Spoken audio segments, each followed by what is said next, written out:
Channel وقت کی آواز کو سبسکرائب کریں اور بیل آئیکن دبائیں۔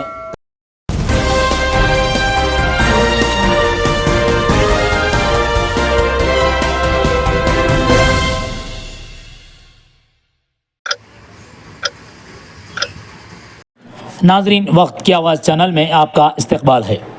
ناظرین، آج مہتر مسجد ادونی میں 10واں سالانہ عرس شریف حضرت خواجہ سید حسن ثانی نظامی رحمۃ اللہ علیہ دہلی کی فاتحہ خوانی کا اہتمام کیا گیا۔ یہ پروگرام حضرت خواجہ سید محمد نظامی سجادہ نشین درگاہ حضرت خواجہ سید نظام الدین اولیاء محبوب الہی نئی دہلی کی صدارت میں منعقد ہوا، جبکہ جلسے کی نگرانی حضرت ملا درویش محی الدین خالد نظامی صاحب ناظم جماعت نظامیہ ادونی نے کی۔ جلسہ صبح 11 بجے منعقد کیا گیا۔ اس موقع پر حلقہ ذکر فاتحہ خوانی کا اہتمام کیا گیا۔ بعد ازاں حضرت خواجہ سید محمد نظامی صاحب قبلہ نے حضرت خواجہ سید حسن ثانی نظامی رحمۃ اللہ علیہ سے متعلق مختصر سی تقریر فرمائی۔ ادونی شہر سے حضرت قبلہ کی دلچسپی کو بیان فرمایا۔ اس موقع پر عوام کی کثیر تعداد شریک رہی۔ بعد نماز ظہر لنگر کا اور میرے پیارے بھائیوں اور تمام جتنے بھی عقیدت مندان ہیں، پیر و مرشد کے حضرت خواجہ حسن ثانی رحمۃ اللہ علیہ، آپ سب کو مبارکباد پیش کرتا ہوں اس بات کی کہ مسلسل اب یہ 10واں سال ہے پیر و مرشد کے عرس کو، اور بقول کچھ پیر بھائیوں کے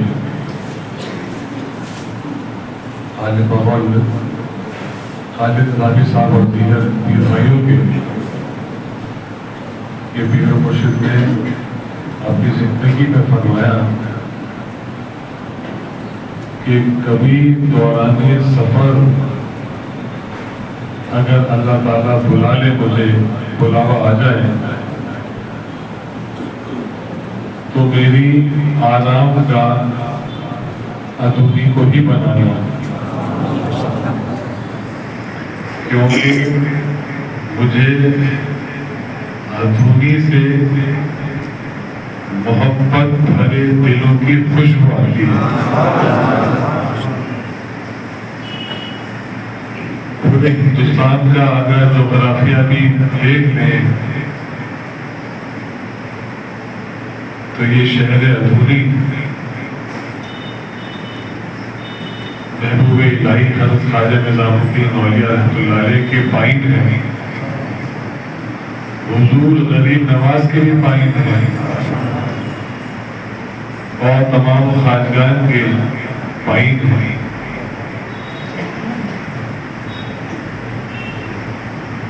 یہ بہت بڑی نعمت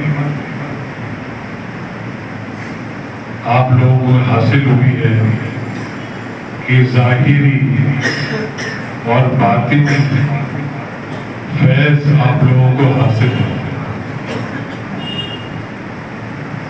پیر و مرشد کا ایک عرس تو محبوب الہی کے اس کے ساتھ ہوتا ہے، لیکن جو خاص تاریخ ہے وہ آپ لوگوں کو میسر آئی ہے۔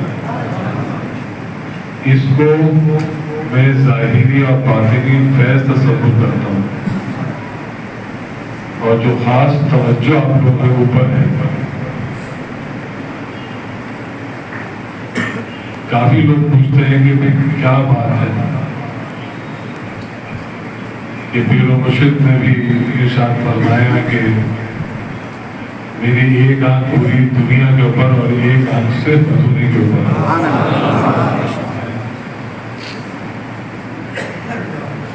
تو آپ سے عرض کروں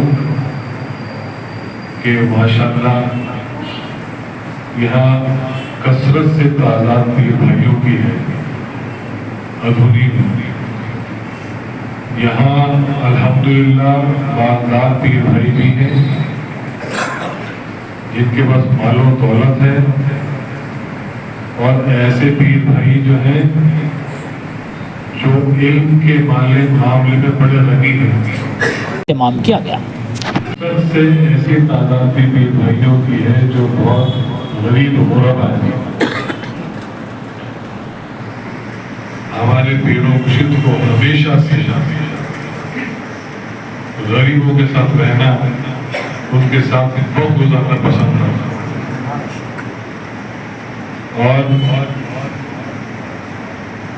کئی دفعہ میرا بھی ایسا تجربہ ہوا آپ کے ساتھ کہ ادھونی کے اقرام جو منتری اعزاز ہیں وہ اتنے غریب لوگ ہوا کرتے تھے. اب تو الحمدللہ کہاں سے کہاں پہنچ گئے. لیکن پیر و مرشد کے ساتھ جب پہلا سفر میں نے 98 یا 99 میں کیا تو وہ لوگ انہوں نے پچھڑے ہوئے تھے کہ ان کے پاس اتنی بھی مالی استطاعت نہیں تھی کہ وہ اونچا گھر بنا سکے. جھوپڑیاں ہوتی تھی وہ بھی نیچے تھی اور کچھ تو ایسے مکان ہوتے تھے کہ ان میں سے کرال کر کے نیچے زمین میں بیٹھ کے پھر جھوپڑی میں داخل ہونا پڑتا تھا. ان کے پاس جا کے بیٹھتے تھے اور وقت گزارتے تھے. ان کا ہاتھ چال پوچھتے تھے اور کوئی بیمار ہوتا تھا اس کی تیمارداری کرتے تھے. لیکن الحمدللہ اللہ کا شکر ہے انہیں جھوپڑیوں کو اب تبدیلی آ گئی ہے. ان میں اب ان کی جگہ پکے مکان ہیں اور جو لوگ جو بچے سرکاری اسکولوں میں جاتے تھے اب وہ انجینئرنگ اور ڈاکٹر کی پڑھ رہے ہیں. یہ پیر و مرشد کی توجہ ہے اور ان کی محبت ہے. اور ابھی حافظ صاحب نے حافظ رفیق احمد صاحب نے جو انہوں نے اشعار پڑھے مجھے بہت پسند آئے. اور آخر میں جو ایک شعر تھا کہ جو ظاہر وہی ہے باطن حضرت خواجہ حسن ثانی نظامی کا. حقیقت یہی ہے، حقیقت یہی ہے. اور اکثر وہ فرماتے تھے کہ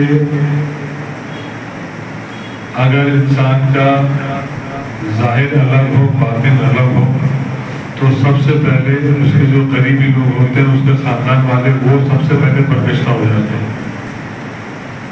اور انسان کو اپنا ظاہر اور باطن ایک رکھنا چاہیے. ایک ڈیلیگیشن غیر ممالک سے آیا تھا اور صرف یہ ہندوستان نہیں، یہ بر صغیر نہیں، باہر کتنا کام ہو چکا ہے. الحمدللہ پیر و مرشد کے جو انہوں نے بنیاد ڈالی حفاظ الفاظ کی اردو میں ترجمہ کیا وہ باہر سے امریکہ سے کینیڈا سے یہاں تک کہ رشیا سے کچھ لوگ آئے اور انہوں نے انتقال کے بعد انہوں نے پوچھا کہ بھائی ہم اس سے ملنا چاہتے ہیں. تو میں نے بتایا کہ ان کا تو انتقال ہو گیا ہے. تو اس گروپ کی جو لیڈر تھی خاتون تھی وہ رونے لگی. میں نے تو بڑا اشتیاق سے ان کا ملنے کا. اب اس سے انہوں نے سوال کیا کہ آپ فوراً جواب دیجیے گا کیا کہ آپ نے کیا سیکھا مجھ سے، اپنے پیر و مرشد سے کیا سیکھا. میرے سامنے کی زبان سے یہ بات نکلی جو ظاہر ہے وہی باطن ہے، جو باطن ہے وہی ظاہر ہے. کیونکہ ہمارے تمام خواجہ چشت نے جو طریقہ اپنایا وہ حضور نبی کریم صلی اللہ علیہ وسلم کا ہے. سادگی کے زیور سے ہمیشہ آراستہ رہتا ہے. ایک دفعہ ایسا بھی ہوا یا کئی دفعہ ایسا ہو چکا ہے کہ پریزیڈنٹ کی طرف سے بلاوا آیا کے خلاف سے، پریزیڈنٹ کی طرف سے بلاوا آیا، باہر سے کوئی ڈیلیگیشن آئے ہوئے تھے تو ان سے ملاقات کروانے کے لیے جو بہت ہی قابل لوگ ہوتے ہیں ان کے ہندوستان کی ان کا ڈیلیگیشن بنایا جاتا ہے اور باہر کے مہمانان سے بلایا جاتا ہے. تو اس کے لیے خیر صاحب کو بلایا گیا. تو میں نے کہا کہ اچھی گاڑی کا کوئی اچھی شاندار گاڑی ہونی چاہیے. پریزیڈنٹ کے جا رہے ہیں, پریزیڈنٹ آف انڈیا کے جا رہے ہیں, تو ایک شاندار گاڑی ہونی چاہیے آپ سے. نہیں, جو سواری ملے اس میں چلو. اور حد یہ ہو گئی کہ 3 ویلر ملا, آٹو. وہ آٹو میں بیٹھ کے پرائم منسٹر کے پریزیڈنٹ کے گئے, اور راستے میں اس نے گیٹ پہ روک دیا کہ 3 ویلر تو الاؤڈ ہی نہیں ہوگا. پھر ان کو پتہ چلا کہ کیسے نہیں ہو گیا, آپ کے لیے الاؤ کرتے ہیں, ویسے الاؤ کرتے نہیں. پریزیڈنٹ ہاؤس میں اوپر 3 ویلر میں گیا. ہمیشہ سے پیر و مرشد نے سادگی کو پسند کیا, اور کبھی کسی کام کو چھوٹا بڑا نہیں سمجھا. یہ ہمارے پیروں کی سنت ہے, دادا پیر کی بھی سنت ہے. ایک طرف اتنے بڑے پیر اور اتنی بڑی ہستی, لیکن کسی کام میں کبھی انہوں نے شرمندگی نہیں ہوئی کبھی کام کرنا. اور اکثر ایسا ہوتا تھا کہ ہمارے پیر و مرشد بھی وہ فخر سے کہتے تھے کہ بھائی ہم تو کتب فروشی کی روٹی کھاتے ہیں, کتابیں بیچنے والے ہیں, کتابوں کا کاروبار کرنے والے ہیں. اور کبھی انہوں نے اس بات میں ذرا شرم نہیں آئی ان کو کہ اسے کون ملنے آ رہا ہے. کتابوں کے لیبل لگانا, کتابوں پہ کور چڑھانا, کتابوں کی صفائی کرنا, وہ خود کیا کرتے ہیں, کون بیٹھا ہوا ہے اس کی پرواہ نہیں کرتے تھے, لیکن اپنے کام جو ان کا کام ہے وہ کرتے تھے. ہم کو بھی یہ چاہیے کہ سادگی اختیار کریں, کیونکہ ایک تو ہمارے خواجگان کا زیور ہے سادگی. دوسرا جو دکھاوا ہے, دکھاوے بازی ہے, وہ بربادی کی طرف لے جاتی ہے. اور ہمارے دادا پیر کی تو ایک پوری کتاب ہے اس سلسلے میں. انہوں نے سادگی کو پسند فرمایا اور اسراف سے بچنے کی تعلیم دی, موقع اسراف سے بچو, کیونکہ یہ بربادی کی طرف لے جانے والی چیز ہے. جب آدمی فضول خرچ ہوتا ہے تو بہت لوگ اس کے پیچھے لگے رہتے ہیں اور بڑی تعریفیں کرتے ہیں اس کی, اور وہ بچ کے خرچ بھی کرتا ہے. اور جب اس کی عادت پکی ہو جاتی ہے فضول خرچی کی, تو وہ صرف اپنا ہی نہیں, اپنے رشتہ داروں کا مال بھی ضائع کر رہا ہے, صرف اس بری عادت کی وجہ سے. اور پہلے اپنا مال گنواتا ہے, پھر اپنے رشتہ داروں کا مال برباد کرتا ہے. حالت جو ہے وہ ایمان تک پہنچ جاتی ہے اس دکھاوے بازی میں, فضول خرچی میں. جب کچھ مال و دولت نہیں بچتا تو پھر بات ایمان پہ آ جاتی ہے, اور وہ نوبت بھی آ جاتی ہے کہ انسان اپنا ایمان بیچ دیتا ہے. تو اس لیے سادگی کو اپناؤ اور فضول خرچی کو چھوڑو. یہ ہمارے پیروں کی خاص تعلیم ہے. جو ظاہر ہو وہی باطن ہو. ایسا نہ کیجیے آپ لوگ کہ آپ کا ڈرائنگ روم تو بہت ہی شاندار ہوگا, سارا پیسہ اس میں لگا دیں, لیکن ایسا ہو کہ ڈرائنگ روم کے اندر کچھ نہ ہو, بچوں کی تعلیم کے لیے کچھ نہ ہو, اور کسی کی مدد کے لیے کچھ نہ ہو. ایسا نہ کیجیے.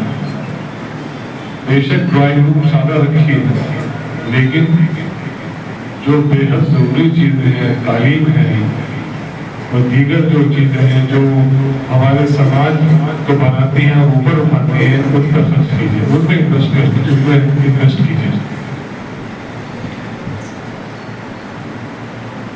کنجوسی اچھی چیز نہیں ہے، لیکن اسراف سے بہت بہتر ہے، کیونکہ دیکھا یہ ہے کہ کنجوس آدمی جو ہے اس کی تعریف نہیں کرنا پڑتا، لیکن وہ کوئی ایسا کنجوس آدمی نہیں ہوتا جو اپنے ایمان سے بگڑ جائے گا، لیکن فضول بگڑ جائے گا۔ تو یہ کہ چند باتیں آپ سے میں نے عرض کی، امید کرتا ہوں کہ یہ ہمارے پیروں کی باتیں میں آپ کو بتاؤں، اور میں شروع سے میں آ رہا ہوں کچھ سال سے تو میں دیکھ رہا ہوں کہ اجوری کے لوگ بڑے سادہ ہیں، بہت سادہ ہیں، فضول خرچی بھی نہیں کرتے، لیکن اب یہ کہ باہر کے جس طرح کے اثر آ رہے ہیں تو لوگوں نے اس طرح کے کام شروع کر دیے ہیں، تیز فضول خرچی کرنی، تو یہ اچھی بات چاہیے۔ اپنے بزرگوں کو دیکھیں، بڑے بڑے لوگ، بڑے بڑے پیسے والے لوگ، لیکن بڑی سادگی سے رہتے ہیں اور نیک کاموں میں، اچھے کاموں میں خرچ کرتے ہیں، تو اس میں کوئی حرج نہیں ہے۔ نیک کاموں میں اپنے سماج کے لیے، اپنے سماج کے بچوں کی ایجوکیشن کے لیے، یا اچھے غریب غربا ہیں ان کی سب کی مدد کیجیے، بہت اچھی بات ہے، اس میں کبھی نہیں آتی ہے، لیکن فضول خرچی سے بچیں، کیونکہ اس میں دنیا اور آخرت دونوں کے خرابی ہے۔ کافی وقت ہو گیا، زور کا بھی وقت ہے، اس کے بعد پھر لنگر بھی ہے، تو آپ سب لوگوں سے اجازت دیتا ہوں میں۔ اللہ آپ سب کو خوش آباد رکھے، وقت خوش رہتے لابدیدہ فرمائے، وصلی اللہ تعالیٰ علی خیر خلقہ محمد وآلہ وصحبہ اجمعین برحمتہ یا ارحم الراحمین، وآخر دعوانا الحمد للہ۔